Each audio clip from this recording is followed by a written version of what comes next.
Hello everyone, स्वागत है आप सभी का आपके अपने YouTube channel English and mathematics classes में। आज आप लोग पढ़ेंगे प्रॉफिट एंड लॉस के बारे में। चलिए शुरू करते हैं और जानते हैं प्रॉफिट और लॉस क्या होता है। ठीक है, प्रॉफिट को हिंदी में कहते हैं लाभ और लॉस को बोलते हैं हानि। ठीक है, इसके अलावा जब आप नीचे देखते हो तो यहाँ पे आपको दो मोबाइल दिख रहे होंगे। इस पर लिखा हुआ भी number 1 and number 2, same he mobile है। क्यों लिख रखा है इसकी वजह आपको अभी आप पता चल जाएगी। देखिए, फर्स्ट मोबाइल के सामने आप देखोगे तो यहाँ पे आप देख सकते हैं, यहाँ पे आ गया 1299। ये क्या है इसका? तो इसका ये है कॉस्ट प्राइस। 1299 क्या है इसका? कॉस्ट प्राइस है। डैट मीन्स वह पैसा, वह प्राइस जिस पे इस मोबाइल को, फर्स्ट वाले मोबाइल को खरीदा गया है। क्या किया गया है? बाय, बाउट कह सकते हैं, बाय खरीदना। जिस प्राइस पे आपने इस मोबाइल को खरीदा उसे क्या कहते हैं? Cost price. जिस प्राइस पे आपने इस मोबाइल को खरीदा, तो कितने पे खरीदा? 1299 रुपीज़। और फिर क्या किया आपने? इस मोबाइल को, आपको कोई हो सकता है ग्राहक अच्छा वाला मिल गया तो आपने क्या किया? इसे सेल कर दिया, बेच दिया। तो आपने इसे बेचा, बड़े अच्छे से प्रॉफिट पे आपने बेच रखा है। देखिएगा, प्रॉफिट मैं क्यों बता रहा हूँ, क्योंकि यहाँ पे आपको, आपने जो बेचा है उसे कितने में बेचा है? 2000 में। तो 2000 में जो आपने बेचा, सेल किया, उसे क्या कहते हैं? Selling price. जिस प्राइस पे आपने इस मोबाइल को आपने बेच दिया, आपने इस मोबाइल को जिस प्राइस पे बेचा उसे क्या कहते हैं? Selling price. और बेचने का प्राइस कितना है आपका? 2000। कितना है? 2000। तो यहाँ पे क्या होता है कि 1299 छोटा होता है और 2000 बड़ा होता है। डैट मीन्स कि आपने कम में खरीदा और ज़्यादा में आपने बेच लिया। तो इन कंडीशन में क्या होता है कि आप किसी चीज़ को कम में खरीदो और ज़्यादा में बेच लो तो उसे कहते हैं, उस कंडीशन में आपको होता है प्रॉफिट। उस कंडीशन में क्या होता है आपको? प्रॉफिट। तो जब आपको प्रॉफिट हो जाए, तो चूँकि यहाँ पे आपको इसको सॉल्व करना होता है बुक में आपको, तो इसके लिए एक फॉर्मूला बनता है कि profit equal to SP minus CP। Profit equal to SP minus CP, कि कितना प्रॉफिट आपको हुआ। आपने किसी चीज़ को खरीदा, फिर उसे सेल किया, तो फिर प्रॉफिट आपको कितना निकल के आ रहा है। तो यहाँ पे जो इसका जो SP है, SP कितना है? 2000। उसमें से माइनस कर लेंगे कॉस्ट प्राइस को। SP कितना है? 1299 रुपीज़। तो माइनस कर लेंगे तो निकल के कितना आ जाएगा? 701 रुपीज़ आपका क्या आ जाएगा? प्रॉफिट आ जाएगा। तो बिल्कुल इसी टॉपिक पे, इसी हिसाब से, इसी के अकॉर्डिंग आप अपने बुक के क्वेश्चन को भी सॉल्व कर लेते हैं। तो चलिए, आपका क्वेश्चन आपकी स्क्रीन पे ये रहा। देखिए, आपके बुक से जो, जिनकी बुक से यदि आप कोई वीडियो यदि बच्चा देख रहा है तो यदि आपकी बुक से है तो ठीक है, नहीं तो आप अपने बुक में भी आप इस तरीके से इस टाइप का प्रॉफिट एंड लॉस का क्वेश्चन आप सॉल्व कर सकते हैं, चाहे वो किसी भी क्लास का हो। यदि इस पर सिर्फ प्रॉफिट एंड लॉस निकालना है तो आप इस मेथड से बिल्कुल ईजी निकाल सकते हैं, ईजिली। ठीक है, तो यहाँ पे भी देखिए, यहाँ पे आइटम का नाम दिया हुआ है इलेक्ट्रिक स्टोव। एक आइटम है, आइटम का नाम क्या है? इलेक्ट्रिक स्टोव, जिसका CP दिया हुआ है इन रुपीज़। किसमें दिया हुआ है? रुपीज़ में। कितना है? तो 1930 रुपीज़। और इसका SP कितना है? SP that means selling price कितना है आपका? 1820 रुपीज़।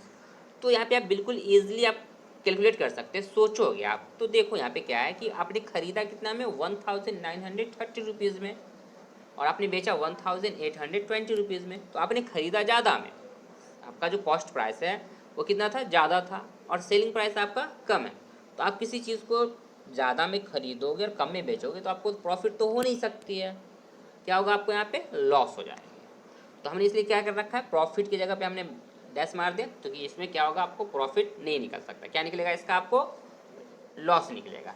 तो जहाँ जहाँ आपको ये डैश पहले आपको दिख रहा होगा लगा हुआ, तो इसका मतलब क्या है कि इस क्वेश्चन में आपको 10 नंबर तक में ये आपको नहीं, जैसे फर्स्ट वाले में आपको प्रॉफिट नहीं निकलेगा, सेकंड वाले में आपको लॉस नहीं निकलेगा, थर्ड वाले में आपको प्रॉफिट फिर से नहीं, फिर फोर्थ में लॉस, प्रॉफिट नहीं, और फिर 5 से लेकर आपको 10 तक में इनका लॉस नहीं निकलेगा। इन कंडीशनों में क्या है? आपको सारे में प्रॉफिट है। कैसे?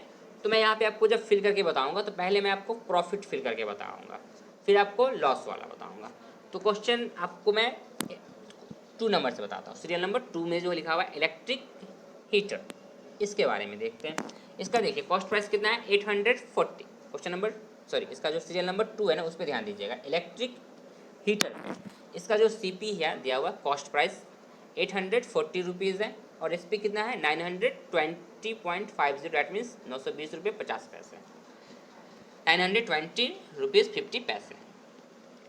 तो आप इस पर क्या हो रहा है आपको प्रॉफिट हो रहा है।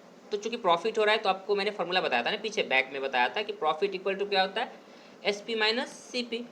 तो जब आप घटाओगे तो इसको अब कितना आंसर आ सकता है जब घटाओगे इससे तो इसका आंसर आ जाएगा आपको 80.5 आप इसे इजीली सॉल्व कर सकते हो।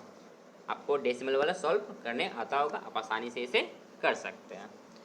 फिर आपको क्वेश्चन नंबर आपका आंसर आएगा 5 का। देखिए 5 में आपको यहाँ पे क्या हो रहा है देखिए 5 में आपका रेफ्रिजरेटर है उसमें क्या लिखा हुआ है कि CP आपका दिया हुआ है 20,540 रुपीज़ और आपने इसे बेचा कितने में सेल कितने में क्या है तो 21,920 रुपीज़।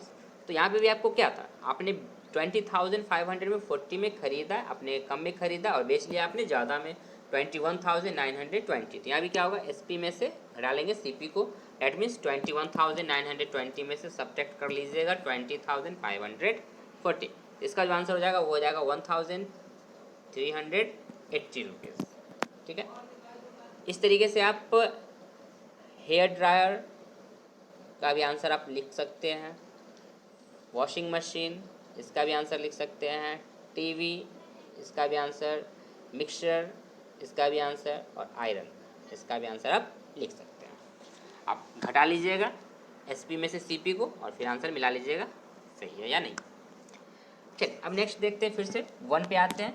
इसमें चूँकि आपको लॉस लिखना था तो इसका जो फॉर्मूला बन जाएगा ये मेरे प्यारे बच्चों ध्यान रखिएगा इसका फॉर्मूला बन जाएगा CP माइनस SP।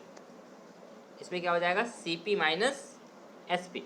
यदि आप पेन और कॉपी आपके पास हो तो इसे लिख लीजिएगा और स्क्रीनशॉट बैक वाला जो प्रॉफिट वाला था उसको आप लिख लीजिएगा उसको स्क्रीनशॉट लेके उसको लिख लीजिएगा और साथ साथ मैं लॉस का बता रहा हूँ उसका लिख लेना आपको क्या है कि CP minus SP that means आप सब्ट्रैक्ट करोगे किसको 1,930 रुपीज़ में से सब्ट्रैक्ट कर लोगे 1,820 रुपीज़ को। वहाँ था SP माइनस CP जब प्रॉफिट हो रहा हो तो वो SP माइनस CP और जब आपको लॉस हो रहा हो तो CP माइनस SP कर लेना है। तो इसका आंसर हो जाएगा 110। इस तरीके से आपको 3 का आंसर और ये रहा 4 का आंसर।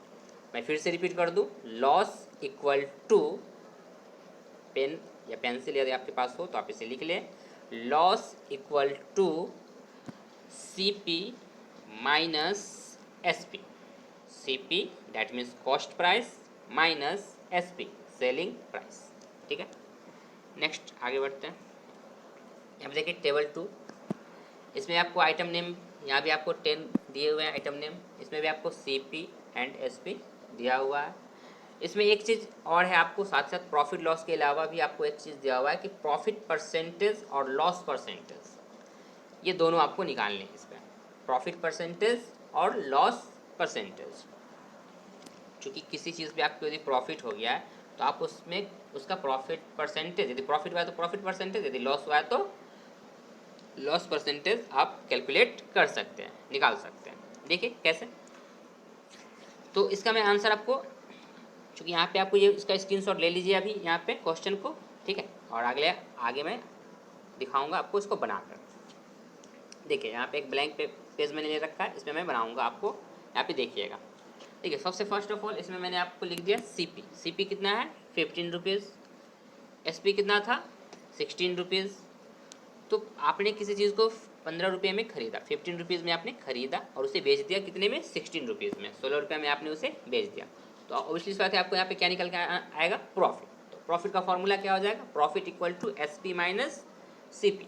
SP माइनस CP तो SP कितना है आपका 16 रुपीज़ माइनस 15 रुपीज़ घटा लेंगे आंसर आ जाएगा 1 रुपये का आपको क्या हुआ है प्रॉफिट हुआ है। तो प्रॉफिट हो गया यहाँ तक तो आप इजीली कर सकते थे पीछे चूँकि आप पढ़ चुके हैं इतना तो आप कर सकते थे। अब नेक्स्ट जो आता है यहाँ पे आता है प्रॉफिट परसेंटेज की बात। तो प्रॉफिट परसेंटेज का फॉर्मूला होता है आप इसे भी लिख लीजिएगा profit percentage equal to amount of profit कि जितना आपको प्रॉफिट हुआ है वो बटे CP by CP multiply 100। That means profit percentage equal to amount of profit by CP multiple 100। चूँकि परसेंटेज निकालना होता है तो इसलिए आपको यहाँ पे पता होना चाहिए कि परसेंटेज निकालने में क्या करते हैं, 100 से मल्टीप्लाई करते हैं। तो देखिए यहाँ पे आपको जो प्रॉफिट हुआ है, प्रॉफिट कितने का हुआ था, 1 रुपीज़ का, तो 1 ऊपर में मल्टीप्लाई में था तो 1 मल्टीप्लाई 100 और बाई CP, क्योंकि CP आपका कितना था, कॉस्ट प्राइस 15 था। आप इसे सॉल्व करोगे तो इसका जो आंसर आएगा वो आएगा 6.66। आप इसे चाहो तो काट सकते हो, यदि काटने आता है तो आप अच्छे से इसे काट सकते हो। 5 से कट जाएगा, 5 2 ज़ा ऊपर आ जाएगा 20, नीचे आ जाएगा 5 3 ज़ा 15। इस तरीके से काट के भी डिवाइड करोगे आपका आंसर आने वाला है 6.66%। ठीक है, तो आप जिस तरीके से चाहें इसे सॉल्व कर सकते हैं, काट ले फिर उसके बाद डिवाइड कर ले, या फिर 100 में सिंपली 15 से डिवाइड कर दे तो भी आंसर आ जाएगा। एज यू विश, आप जैसा चाहें वैसा कर सकते हैं। ठीक, क्वेश्चन नंबर 2 देख लेते हैं। CP आपको यहाँ भी दिया हुआ है 60 रुपीज़ और SP दे रखा है आपको 63 रुपीज़। CP था, कॉस्ट प्राइस आपका 60 है, SP आपको 63 है। तो यहाँ पे आपको जो फिर से क्या निकल के आ जाएगा, प्रॉफिट निकल के आ जाएगा, क्योंकि 60 रुपये में आपने किसी चीज़ को खरीदा है और उसे 63 रुपीज़ में आपने उसे बेचा है। 3 रुपये का आपको क्या निकल के आ जाएगा, यहाँ पे भी आपको प्रॉफिट निकल के आ जाएगा। 3 रुपये का आपको क्या हो गया, 3 रुपीज़ का आपको यहाँ पे प्रॉफिट हो रहा है।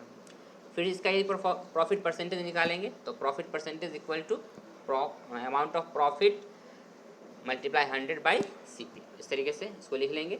यहाँ भी आपको क्या लिखेंगे, 3 मल्टीपल 100 बाई 60। यहाँ पे आप एक कंडीशन कर सकते हो कि आप 0 से 0, फर्स्ट ऑफ ऑल क्या कीजिएगा, आप 0 से 0 काट लेना, फिर बच जाएगा आपको ऊपर में 3 मल्टीपल 10 और बाई 6। उन दोनों को आपस में जब गुना करोगे तो हो जाएगा 30 बाई 6। अब 30 बाई 6 को जब आप भाग लगाओगे 6 से तो कितना आंसर आ जाएगा, 5। ठीक है, तो इस तरीके से आप इसे अच्छे से एक दो बार आप रिपीट जरूर करना है इस चीज़ को बनाने। एक जो मैं बता दिया हूँ इसे आप अपनी कॉपी में लिख लीजिएगा अच्छे से, फिर क्या करना है इसे आप एक दो बार ट्राई कीजिएगा। बाकी क्वेश्चन भी बनाना है आपको नीचे, उन क्वेश्चन को आप उससे पहले सॉल्व कर लीजिएगा, फिर देखिएगा कि मैंने जो बनाया वो क्या इस मेथड से बना है या नहीं बना है। ओके, तो आप प्रैक्टिस कीजिए और अच्छे से आप सीख सकते हैं। So that's all for today, thank you. तो साथ ही साथ वीडियो को लाइक करें, शेयर करें और सब्सक्राइब करना बिल्कुल ना भूलें।